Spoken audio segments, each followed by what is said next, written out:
So in the last class we were discussing about the first scene of the Count's Revenge. In that first scene we discussed that there was a person, the Count of Monte Cristo, who actually disgraced the father of Albert, means the Count of Morcerf, by saying that in 1823 when he was a captain in the French army, then he took bribe from the Turkish army and surrendered the fortress of Yanina. So due to these charges, the Count of Morcerf was summoned by the Chamber of Deputies, where a woman came and she was the evidence of the place, evidence at the fortress of Yanina. That's why the Count of Morcerf or Ferdinand Mondego proved to be a traitor. That's why Albert was very much enraged and he wanted to leave the country. He wanted to leave the city, leave Paris. But before leaving Paris, he wanted to take revenge from that person who actually who published articles on the newspaper.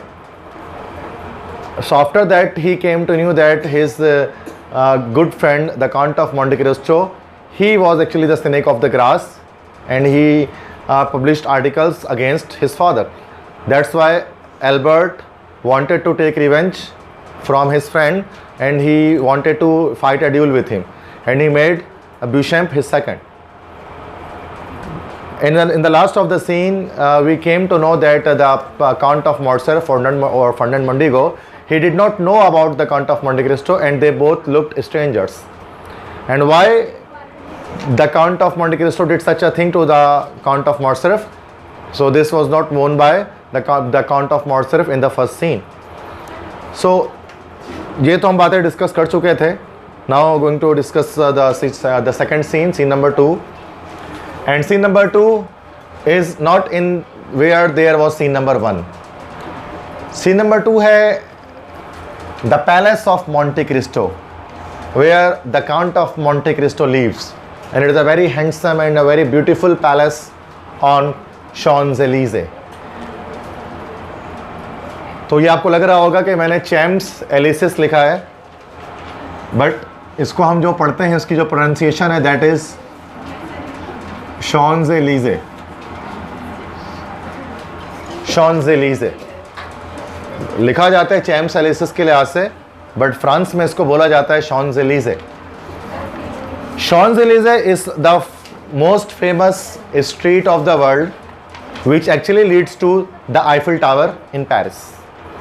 And it is the most expensive street in the world, where you can find the outlets of the world's most expensive brands of perfume and cosmetic and like these things, like Louis Vuitton और इस तरह के बहुत सारे जो मशहूर आप जो है ना दुनिया के सबसे बड़े महंगे आउटलेट्स परफ्यूम्स के या कपड़ों के, वो आपको इसी रोड पर मिलते हैं.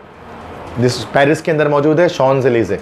इसी रोड पे आप चलते रहेंगे तो बड़ा खूबसूरत रोड है, आईफिल टावर तक पहुंचेंगे आप, जो टीवी में मूवीज़ वगैरह में दिखाते हैं. ए टाइप का बड़ा सा टावर बना हुआ है पेरिस में. तो इसी Champs-Élysées में एक महल मौजूद है, पैलेस ऑफ मोंटे क्रिस्टो का, पेरिस के अंदर फ्रांस में.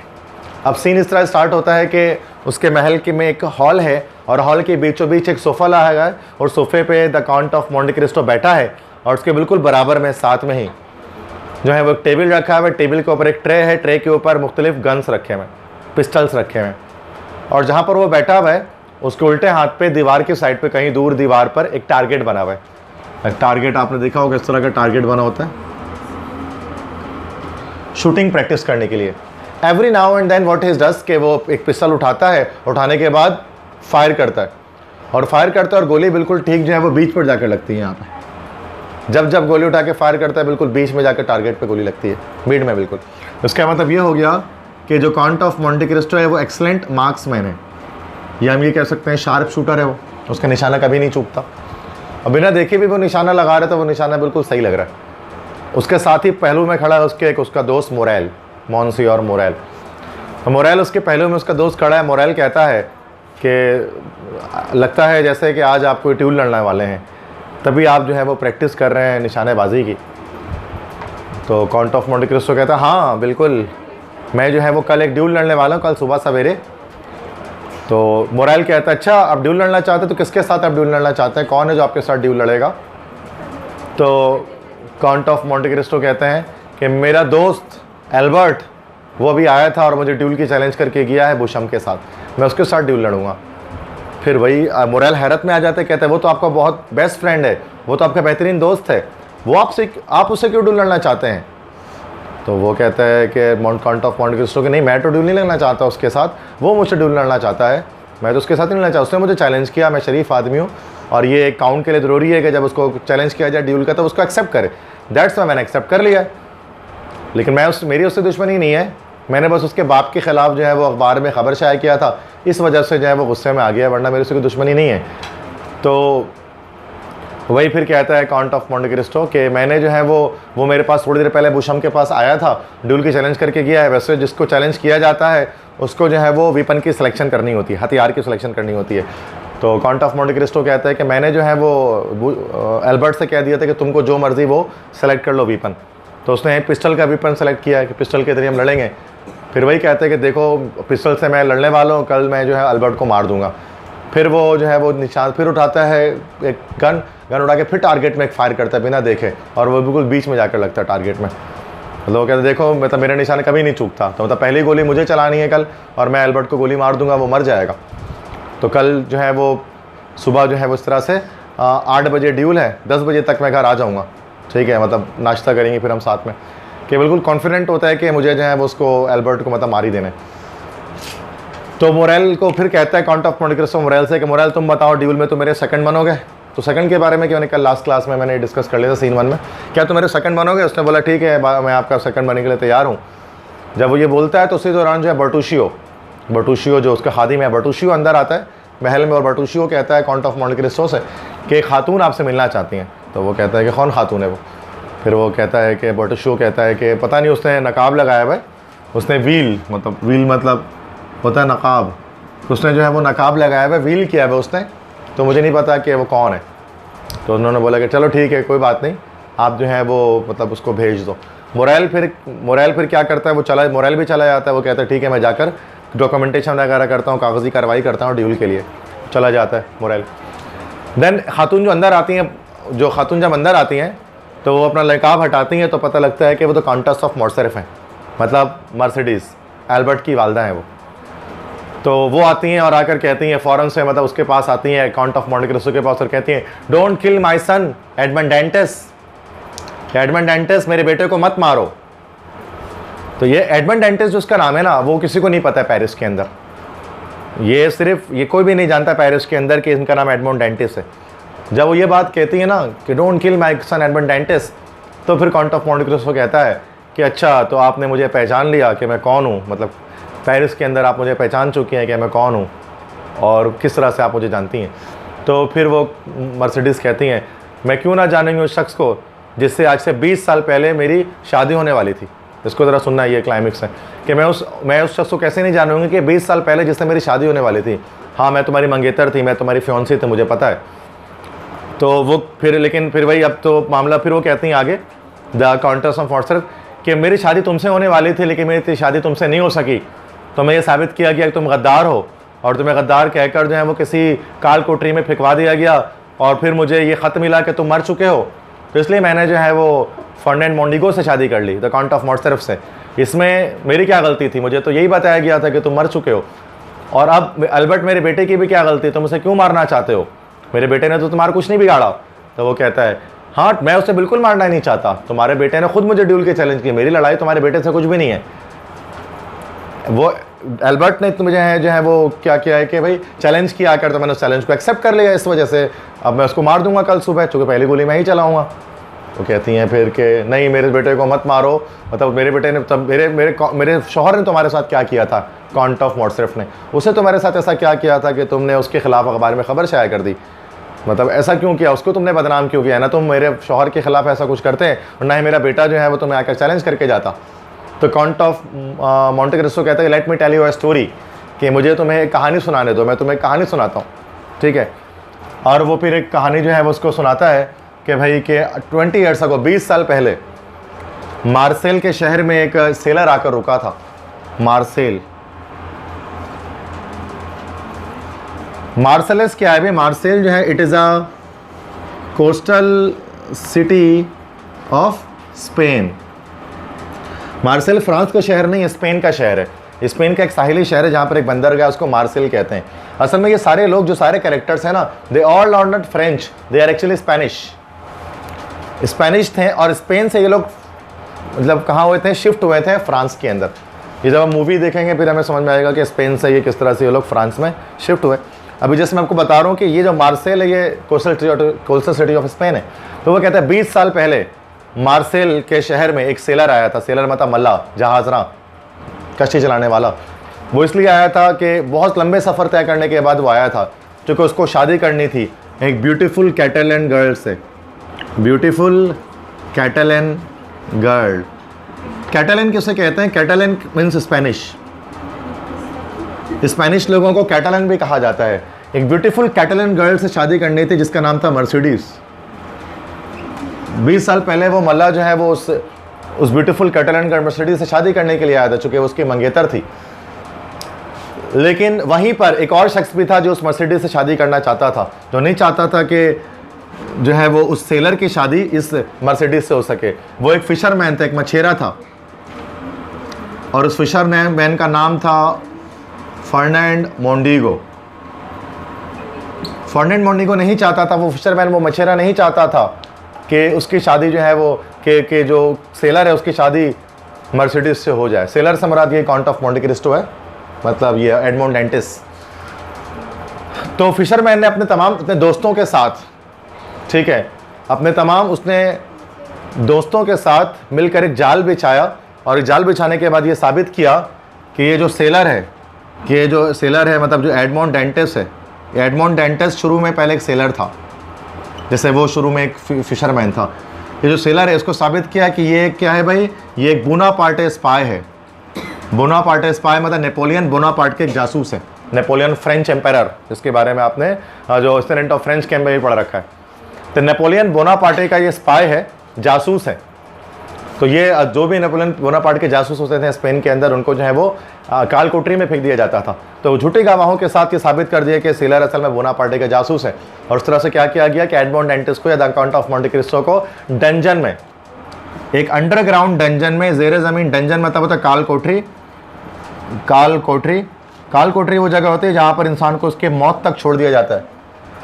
तो काल कोठरी में उसको फेंकवा दिया गया, और उस बंदे ने 14 साल 14 ईयर्स, और उस सेलर ने 14 साल उसने इस काल कोठरी में गुजारे, 14 ईयर्स तक। और 14 साल के बाद किसी तरह से somehow he escaped from that prison, किसी तरह से वो निकल गया उस प्रिजन से। और किस तरह से वो प्रिजन से निकला, ये सबसे इंटरेस्टिंग बात है इस पूरे काउंट ऑफ मोंटे क्रिस्टो की, जो कि आपके प्ले के अंदर नहीं है। जब हम मूवी देखेंगे ना तो फिर पता लगेगा कि वो कैसे निकला था इसके अंदर से, जेल में से, जो जेल के अंदर से किस तरह से जेल तोड़कर वो बाहर निकला। लेकिन यहाँ पर जस्ट हम, चूँकि अभी हम प्ले डिस्कस कर रहे हैं, तो मैं मूवी के बारे में भी आपको नहीं बताऊँगा, नॉवेल के बारे में। तो बस इसमें नॉवेल में तो, प्ले में तो ये लिखा हुआ है कि समहाउ किसी तरह से वो जेल से बाहर निकल गया, ठीक है। और जब वो जेल से बाहर निकला तो उसने सोचा बदला लेने का। वो किसी तरह से जेल से बाहर भी निकल गया और किसी तरह से वो अमीर भी हो गया, मतलब बहुत पैसे उसके हाथ लगे, ख़जाना उसके हाथ लग गया कोई। और उसने सोचा कि अब वो उस तमाम लोगों से बदला लेगा, या उस शख्स से बदला लेगा जिसने उसके साथ ऐसा किया। 14 साल उसने जो उसको काल कोठरी में फिकवा दिया, और उसके मंगेतर से शादी भी कर ली, मतलब फर्नांड मोंडिगो से। इसलिए जब मैं यहाँ आया पेरिस, बड़ा महल ख़रीदा मैंने शैम्स-एलिज़े में, फिर मैंने सोचा कि मैं अपने उस पुराने दुश्मन को जो है वो मज़ा चखाऊँगा, और इसलिए मैंने उसके साथ ऐसा कुछ किया। तो मेरी दुश्मनी एल्बर्ट से नहीं है, मेरी दुश्मनी तुम्हारे शौहर द काउंट ऑफ मॉर्सरफ या फर्नांड मोंडिगो से, जिसने मेरे साथ पास्ट स्टोरी में, मेरे साथ माजी में उसने ऐसा किया। फिर मर्सिडीज़ कहती थी, मुझे इस कहानी के बारे में कोई इल्म नहीं था, मुझे तो ये बताया गया कि तुम मर चुके हो, तो इसलिए मैंने शादी कर ली किसी और से। लेकिन अब चूँकि अब सारी चीज़ें हो चुकी है ख़त्म, तो अब एल्बर्ट लेकिन मेरा बेटा है, मेरा वाहिद एक ही बेटा है, इकलौता बेटा है, तुम उसे मत मारना। उससे बड़ा रोना गिड़गिड़ाना शुरू कर देती हैं ना काउंटेस ऑफ मॉर्सरफ। तो काउंट ऑफ मोंटे क्रिस्टो जब उसको रहम आ जाता है, वो बोलता है ठीक है, चलो ठीक है, मैं तुम्हारे बेटे को कल जो है वो नहीं मारूंगा, लेकिन कल ड्यूल तो होगा, कल ड्यूल होगा। और ड्यूल में जब मैं जाऊंगा तो अपने पहली गोली जो है वो मैं आसमान पे, हवा की तरफ, हवा में अपनी पहली गोली में चलाऊंगा। तो वो गोली मैं तुम्हारे बेटे को नहीं मारूंगा, मतलब फिर दूसरी गोली तुम्हारा बेटा चलाएगा एल्बर्ट, तो वो मुझे लग जाएगी तो मैं मर जाऊँगा। तो मतलब मैं खुद मर जाऊँगा, लेकिन तुम्हारा बेटा बच जाएगा। फिर जो मर्सिडीज़ कहती है कि आई डोंट वांट कि तुम भी बेकसूर हो, तुम्हारा भी कोई गलती नहीं है, तो मैं नहीं चाहती कि तुम भी जो है वो उसको मरो कल, तो तुम दोनों ही बच जाओ, मैं तो ये चाहती हूँ किसी तरह से, चूँकि तुमने भी कोई गलती नहीं की, तुम्हारी जायज़ हो एक तरह से।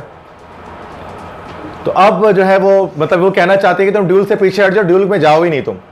तो उसने बोला नहीं, मैं एक शरीफ इंसान हूँ, ये काउंट्स के लिए ज़रूरी है कि जब ड्यूल की चैलेंज किया जाए तो वो लाजमी उस ड्यूल में जाए, तो मैं ऐसा नहीं कर सकता, मैं लाजमी ड्यूल में जाऊँगा और लेकिन मैं कल मर जाऊँगा, बस तुम्हारी ये बात मैं रख लेता हूँ, तुम्हारा बेटा कल बच जाएगा, अब तुम जाओ यहाँ से। लेकिन वो नहीं जाती है और वो फिर भी रिक्वेस्ट कर रही होती है, तो वो बर्टुशियो को बुलाता है कि बर्टुशियो इस औरत को यहाँ से लेकर जाओ। तो वो बर्टुशियो आता है और उस औरत को वहाँ से ज़बरदस्ती जो है वो लेकर बाहर चला जाता है महल से।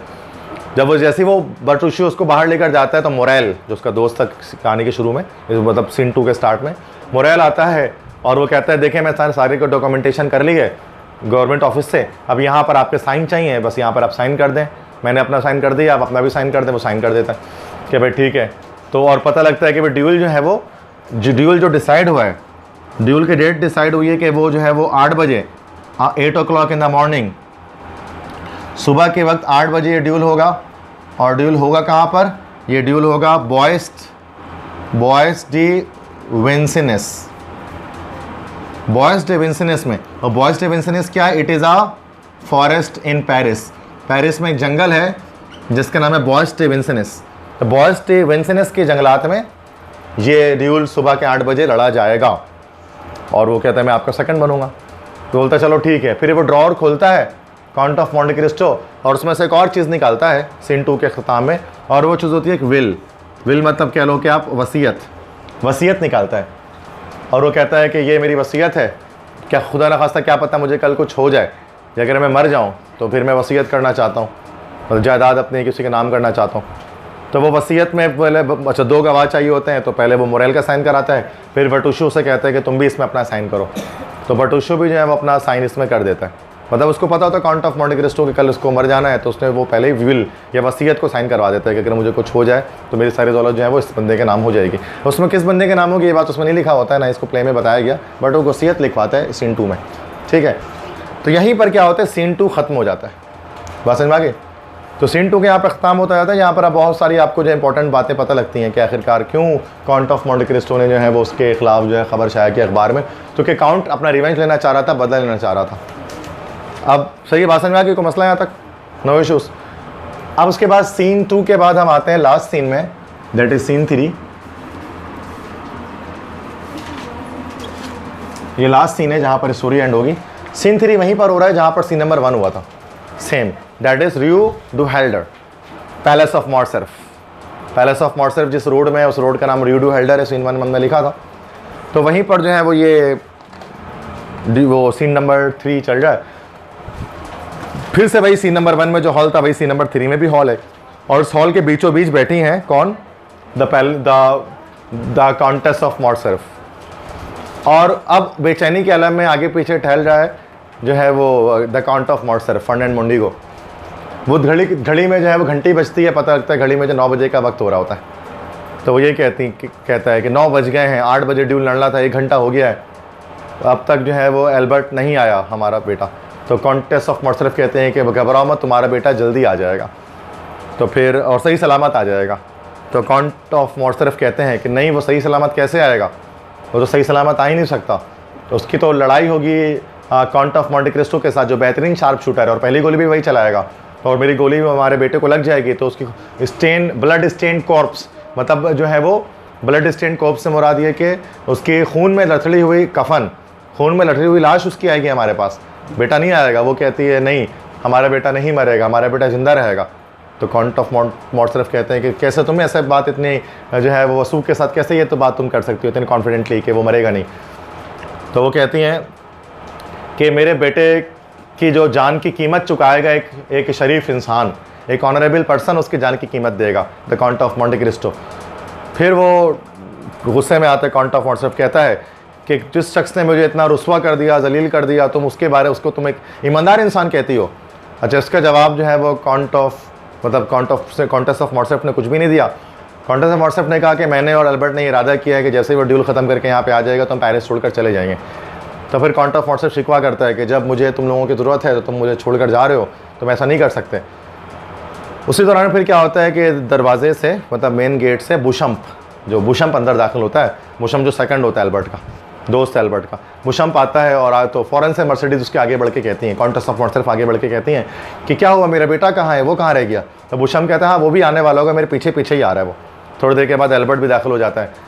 तो एल्बर्ट को जो है वो कॉन्टेस ऑफ मॉर्सर्फ अपने बेटे को हक करती हैं और वो बड़ी खुश होती हैं उससे, और देखती हैं कि बिल्कुल कोई खराश नहीं पहुंची होती, बिल्कुल सही सलामत होता उनका बेटा।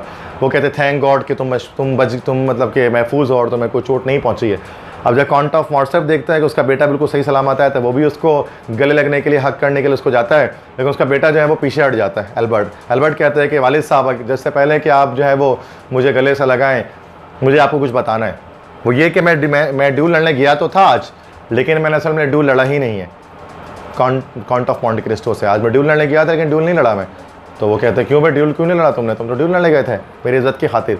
वो कहती हैं कि मेरी वालदा ने मुझे बता दिया था, कल मेरी वालदा जब मुझे बता दिया था कि वो काउंट ऑफ मॉन्टे क्रिस्टो के घर गई थी और उन्होंने सारी माफ़ी मांगी थी, फिर उन्होंने जो कुछ उन्हें बताया उस पर काउंट ऑफ मॉन्टे क्रिस्टो ने कहा कि वो मुझे बचा लेगा लेकिन खुद मर जाएगा। और जब मुझे ये बात पता लगी तो उसका मतलब वाकई में कि वो मेरा दुश्मन नहीं हो सकता, मुझसे कोई दुश्मन नहीं है, लेकिन उसकी दुश्मनी आपसे है। इसकी वजह से जो है वो उसने जो है वो मैं ड्यूल नहीं लड़ा उससे, उसकी दुश्मनी आपसे, उसकी वजह से मैं ड्यूल नहीं लड़ा। मैं उसके पास जब गया आज सुबह 8 बजे, तो उस पहले से मौजूद था वो अपने सेकंड के साथ, मोरेल के साथ। मैं उसके पास गया, मैंने उससे माफ़ी मांगी, अपोलोजाइज़ किया, मैंने उसे सॉरी कहा। फिर हम दोनों गए नाश्ता करने के लिए उसके घर, फिर हमने साथ में नाश्ता वाश्ता किया, तभी हमें लेट हो गया आने में यहाँ पे।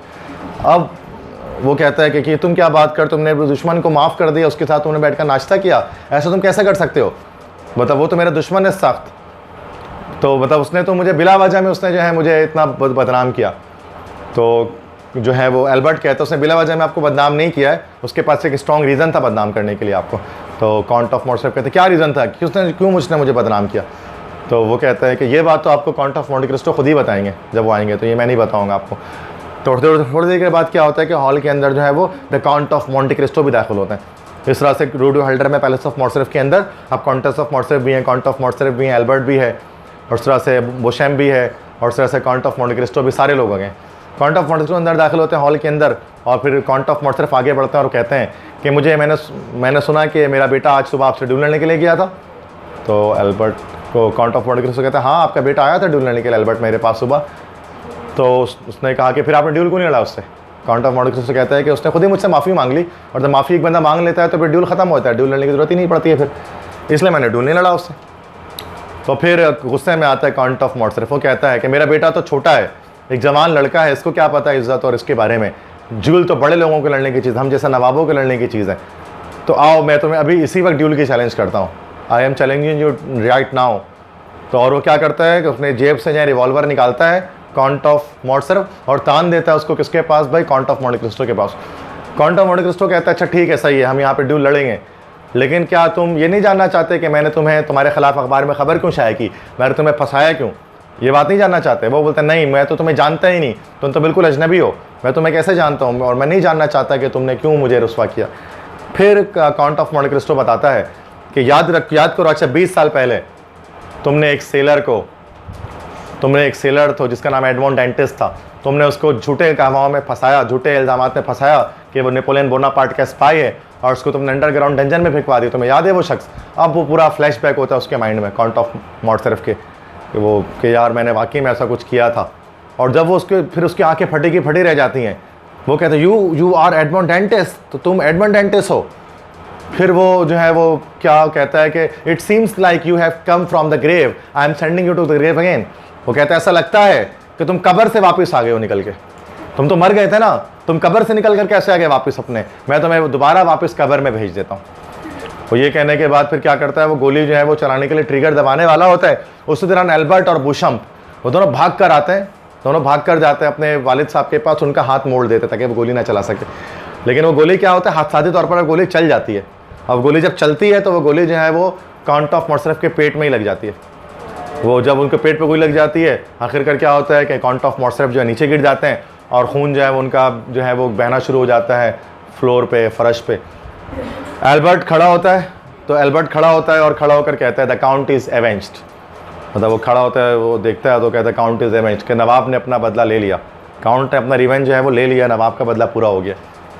और इसे जब ये मर्सिडीज़ देखती हैं कि काउंट ऑफ मॉर्सेफ, जिनका शौहर है वो गिर गया और उसका खून बहते हुए देखती हैं वो, तो क्या होता है कि वो मतलब कि बिल्कुल बेहोशी के आलम में आ जाती है, गशी तारी हो जाती है उनके ना, वो गिरने लगती हैं। तो वहीं पर जो है वो खड़ा होता है काउंट ऑफ मोंटे क्रिस्टो, तो वो क्या करता है, उनको गिरने से बचा लेता है। और जैसे ही गिरने से उनको बचाता है वैसे ही जो है वो कर्टेन डाउन हो जाता है और ये स्टोरी द काउंट्स इवेंट जो है वो ख़त्म हो जाती है। ठीक है।